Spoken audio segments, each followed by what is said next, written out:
হয়েছে। Bangladesh cyber defence নামের একটি ফেসবুক পেজ থেকে এই হামলার দায় স্বীকার করে জানানো হয়, তাদের এই আক্রমণে ইসরায়েলের কয়েক মিলিয়ন ডলার ক্ষতি হয়েছে। তারা আরও ঘোষণা দিয়েছে যে এই সাইবার হামলা চলমান থাকবে। এই সাইবার হামলার পেছনে মূল কারণ হিসেবে উল্লেখ করা হয়েছে ইসরায়েলের সাম্প্রতিক গাজা উপত্যকায় বিমান হামলা। গত 18 মার্চ যুদ্ধবিরতি লঙ্ঘন করে ইসরায়েলি বাহিনী গাজায় বিমান হামলা চালায়, যেখানে 400 জনেরও বেশি মানুষ নিহত হয়। এর ফলে 2023 সালের 7 অক্টোবর থেকে শুরু হওয়া আগ্রাসনের পর থেকে গাজায় নিহতের সংখ্যা প্রায় 49,000-এ পৌঁছেছে, আর আহত হয়েছেন 1,11,000-এরও বেশি মানুষ। বাংলাদেশ সাইবার ডিফেন্স নামের এই বেসরকারি সংস্থা ইসরায়েলের এই অগ্রাসনের প্রতিবাদ স্বরূপ সাইবার হামলা চালাচ্ছে।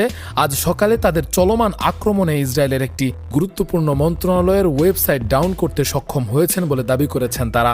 এ বিষয়ে বাংলাদেশ সাইবার ডিফেন্সের একজনের সাথে কথা বলে ফেস দ্য পিপল তিনি জানিয়েছেন, ইসরায়েল দখলদারদের